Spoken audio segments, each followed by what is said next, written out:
वाह, कितनी pretty dress है, मुझे दिलवा दो प्लीज।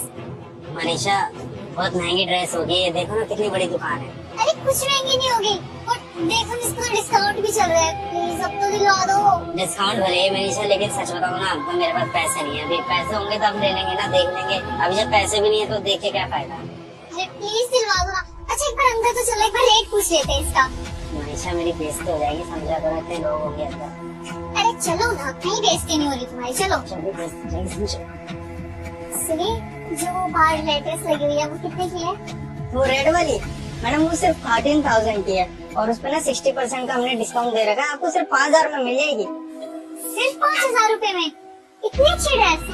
धर्मेंद्र अब तो दिलवा दो।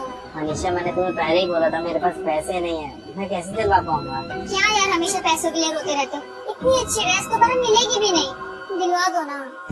अरे बाबा ऐसा कुछ नहीं है, काम करते हैं, जब सैलरी मिलेगी उसके बाद आ जाएंगे। और वैसे भी इस दुकान पे तो डिस्काउंट मिलते रहते हैं ना, तो अभी चलते हैं घर, बाद में आ जाएंगे जब सैलरी आ जाएगी। क्यों? धर्मेंद्र अगर दिलवानी नहीं थी ड्रेस तो मुझे अंदर क्यों लेके आए, मेरी बेइज्जती करवाने के लिए? मैं कहाँ लेके आया, तुम ही तो जिद करके अंदर लेके आई हो मेरे को। अरे बस करो यार, कैसे पति हो, अपनी पत्नी की ख्वाहिश भी नहीं पूरी कर पाते तुम। हटो यार। अरे मनीषा इसमें मेरी क्या गलती है? सॉरी भैया।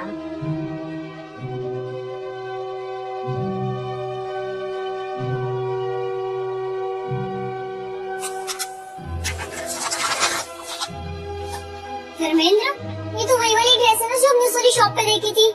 हाँ ले आया। लेकिन तुम ये ड्रेस कहाँ से लेकर आए हो, तुम्हारे पास तो पैसे नहीं थे। हाँ सही कह रहे हो तुम, पैसे तो थे नहीं मेरे पास, लेकिन वहाँ जलील होने से तो ये अच्छा था कि किसी से पैसे मांग के मैं ये ड्रेस तुम्हारे लिए ले आऊँ। और मुझे समझ में नहीं आता कि आखिरकार एक पति का फर्ज होता क्या है, कि पैसे कमाए और अपनी बीवी की सारी ख्वाहिशें पूरी करे। पर पत्नियों का कोई फर्ज नहीं है क्या? अगर मैं तुम्हें कोई चीज नहीं दिलवा पाऊंगा तो तुम मुझे नीचा दिखाओगे, और अगर ऐसा है ना तो भले ही मुझे खुद को बेचना पड़े, लेकिन तुम्हारी सारी ख्वाहिशें पूरी करूंगा। लेकिन तुम ये ड्रेस लेने कब गए थे? तुम तो वहां से चली गई थी, लेकिन तुम्हारे जाने के बाद ना मैं वहीं बैठा रहा, और उसके बाद मैंने अपने दोस्त को फोन लगाया और उससे पैसे मांगे, तब जाके मैं उस दुकान पर गया। भैया वो रेड वाली ड्रेस में पैक कर दो। वो रेड वाली? लेकिन सर आपके पास तो पैसे ही नहीं थे ना। हाँ पर अभी हैं, आप पैक करिए ना। ठीक है सर मैं करवाता हूँ। वो रेड वाली ड्रेस पैक कर देना। ना जो चीज तुम्हें चाहिए थी वो तो तुम्हें मिल गई ना, अब तो खुश हो ना मनीषा तुम? अब तो कम से कम तुम्हें ये लग रहा होगा ना कि तुम्हारा पति तुम्हारा ख्याल रखता है, तुम्हारी ख्वाहिशें पूरी करता है। पर मैं कहाँ से पूरी करता हूँ इन सब चीजों से तुम्हें कोई मतलब नहीं है। लेकिन आज एक बात तो क्लियर हो गई कि जब पति का बुरा वक्त चल रहा हो ना तो उसकी बीवी भी उसका साथ नहीं देती।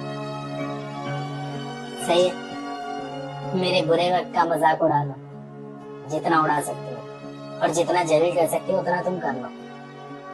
लेकिन एक बात याद रखना, अपना वक्त जरूर बदलूंगा मैं एक दिन। मुझे माफ कर दो धर्मेंद्र, मुझे शायद तुम्हारे साथ उतना गंदा बिहेव नहीं करना चाहिए था। धर्मेंद्र मेरी बात तो सुनो, मेरा मुंह मतलब नहीं था।